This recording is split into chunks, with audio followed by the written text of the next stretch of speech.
कल आपका जन्मदिन था सर। सबसे पहले तो बधाई। केंद्रीय धन्यवाद। गृह मंत्री अमित शाह जी का आपको फोन आया, बधाई दी उन्होंने। वो तो एक औपचारिक बात। 48 वर्षों की शैक्षणिक उत्कृष्टता के साथ 23 से भी ज्यादा प्रमुख बीटेक प्रोग्राम्स और 600 से अधिक अंतर्राष्ट्रीय छात्रों के साथ विज्ञान डीम्ड टू बी यूनिवर्सिटी देश की बेहतरीन यूनिवर्सिटी में से एक है। बातचीत थी आप लोगों की, देखिए, लेकिन उसको जो भी हुआ, हालांकि मैं इस पर बोल चुका हूँ, बोलना नहीं चाहता था, लेकिन पूछ रहे हैं तो ये एक बच्चे की गलती से मीडिया वालों ने टीआरपी के लिए बहुत हद से ज़्यादा चले गए। मैं माननीय गृह मंत्री जी का आभारी हूँ। उन्होंने पिछले साल भी फ़ोन किया था।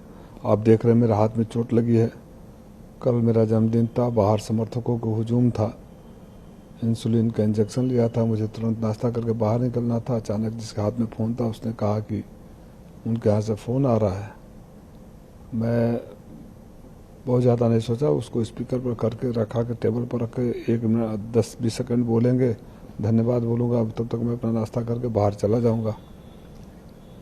अब कोई एक लड़का पीछे खड़ा था, उसके लिए उनका फ़ोन सुनकर ओवर एक्साइटेड हो गया। मेरी गलती थी कि मैंने इसको स्पीकर पर कर दिया था।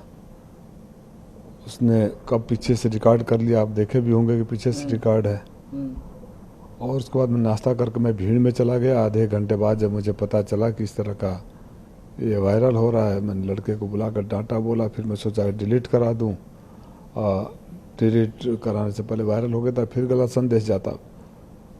उनको भी पता है कि मेरी लॉयल्टी डिगने वाली नहीं है। ना उन्होंने, मैं कहूँगा ना उन्होंने कहा कुछ ऐसी बारे में हमारी कोई बात है। पिछले साल भी किया था, दर्जनों मंत्रियों के फ़ोन आए, पत्र आए, अमित शाह साहब से पहले भी आया था। ये कोई इमेच्योरिटी होती है अगर मैं ऐसा करता तो, लेकिन जिस तरह से उसको बनाया गया, मुझे लगता है पत्रकारिता टीआरपी के लिए कुछ भी कर सकती है। कई लोग उसमें अफवाह उड़ा रहे थे कि अब आप ज्वाइन कर सकते हैं, वाइस प्रेसिडेंट को लेकर के चुनाव है। सुनो, आप सबको पता है उत्तर प्रदेश विधानसभा चुनाव से पहले मेरे ऊपर इनकम टैक्स का छापा बेंगलोर से लेके मेरे गांव तक हुआ था, और आज भी उस केस को झेल रहा हूँ। अगर यह करना होता तो उसी दिन कर लिया होता जब मैं कुछ भी नहीं था। आज मैं पार्लियामेंट की दूसरी सबसे बड़ी अपोजिशन पार्टी और तीसरी सबसे बड़ी पार्टी का सांसद हूँ। हमारे संस्कार में समाजवाद है। मेरे पिताजी स्वर्गीय राजनारायण के शिष्य थे। स्वर्गीय चंद्रशेखर जी, जनेश्वर मिश्रा से भाई का रिश्ता था उनका। मैं उन लोगों के गेद में खोला हूँ। श्रद्धेय नेताजी का अपार स्नेह और आशीर्वाद मेरे ऊपर रहा, और मेरे नेता अखिलेश यादव जी से बढ़िया कोई नेता नहीं है। इसलिए मैं सपने में भी ऐसा सोचूं कभी, ये सवाल ही पैदा नहीं होता है। और जो 2 कौड़ी के लोग मुझे खरीदने और तोड़ने और बिकने की बात कर रहे हैं, उनकी हैसियत नहीं है कि मेरे सामने खड़ा हो जाए। इन सवालों से इधर सर, खरगे साहब का जीएसटी 2.0 देखा, तमाम चीज़ों पर रियायत देखने को मिल रही है। खरगे साहब का बयान है, उन्होंने कहा कि चुनाव नज़दीक हैं इसलिए आप ऐसा कर रहे हैं। एक तरफ तो प्रेसिडेंट ट्रंप का टैरिफ का दबाव है, दूसरी तरफ आप ये कर रहे हैं। देखिए, जो खड़गे साहब ने कहा है उस पर सच्चाई है। आप इनका हिस्ट्री देखेंगे तो हर चुनाव से पहले ये कुछ ना कुछ लेकर आते हैं। दिल्ली चुनाव से पहले ऐसा इनकम टैक्स लाए जैसे पूरा देश में एकदम इनकम टैक्स का छूट ही मिल गया और किसी को इनकम टैक्स देना नहीं है। और मैंने उसकी बखिया उसी पार्लियामेंट में खड़ा होकर उधेड़ा था आंकड़ों के साथ। और जो मैंने चुनौती दिया था माननीय वित्त मंत्री जी को कि अगर आप सही मायने में अगर जो ब्रैकेट का दावा कर रही हैं उसके बारे में राहत ही देना चाहती तो घोषणा कर दीजिए कि 8वें पे कमीशन में भी प्रोपोर्शनेट लागू होगा। नहीं हुआ। पहले अक्सर चुनाव से पहले पेट्रोल के दाम कम हो जाया करते थे। बिहार का चुनाव है, हालत खराब है। और बहरहाल देर आए, कुछ हद तक दुरुस्त आए, पूरे दुरुस्त नहीं आए हैं।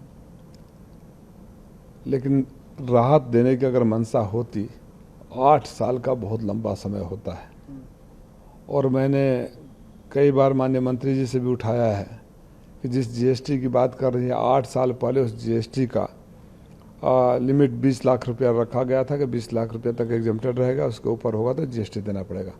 8 लाख में कीमतें कहाँ से कहाँ चली गई, लेकिन वो 20 लाख का लिमिट आज भी बना हुआ है। छोटे छोटे व्यापारी, माइक्रो इंडस्ट्री जिसे बोलते हैं, आपको शायद जानकारी नहीं होगी, उन व्यापारियों के एक साल में 170, और मैंने लिखित रूप से लिस्ट माननीय वित्त मंत्री जी को दिया है, एक साल में 170 कंप्लायंसेस फाइल करने पड़ते हैं, एवरेज महीने के 15 यानी हर दूसरे दिन एक। मैंने मंत्री जी से कहा था कि जो कंप्लायंसेस बाबुओं से लेके वकील, सीए और ऑफिसों के चक्कर लगते हैं ना, ये करप्शन का अड्डा है। आप एक ही जानकारी 5 बार मांग कर 5 बार व्यापारी को परेशान करते हैं। वहाँ कुछ हुआ नहीं। जो चीज़ें कम हुई उसको चुनाव के लिए से थोड़ा बहुत जनता को फ़ायदा होगा, लेकिन इनका ट्रैक रिकॉर्ड ये बताता है कि ये भरोसे के लायक नहीं है। और ठीक चुनाव से पहले, दिल्ली चुनाव से पहले इनकम टैक्स बिल आया था, उसके पहले पेट्रोल डीजल के दाम कम होते, इस बार ये आया है। अगला चुनाव के समय कुछ और लेकर आएंगे, लेकिन हर बार ये हारते जाएंगे। चुनाव आयोग एक बैठक के साथ 10 तारीख को ये बैठक होनी है, एसआईआर के मुद्दे पर ये बैठक जो है चुनाव आयोग और मुख्य चुनाव आयुक्त इन पर्टिकुलर सबसे पहले माफ़ी मांगे। आप मीडिया के साथियों से मैं अनुरोध करूंगा कि उनसे एक सवाल जरूर करें कि जब पिछले प्रेस कॉन्फ्रेंस में आपने कहा था कि समाजवादी पार्टी ने कोई शिकायत ही नहीं करी है, एफिडेविट दिया ही नहीं है, तो फिर दोबारा सबूत दिखाने पर 4 दिन बाद उनके सीईओ और डीएम्स रिप्लाई कैसे करने लगे, 2-4 चंद गिने चुने ही सही। तो इससे बड़े ऋण विहीन, झूठ की पराकाष्ठा पार कर न्यूनतम स्तर पर उतरने वाले चुनाव आयुक्त और उसके अधिकारी कब कौन सा नया झूठ गढ़ेंगे, कहानी गढ़ेंगे, उनकी भाषा, उनका झूठ बोलना, उनका ट्रैक रिकॉर्ड, उनके किसी भी मीटिंग पर कोई भरोसा हमें नहीं है।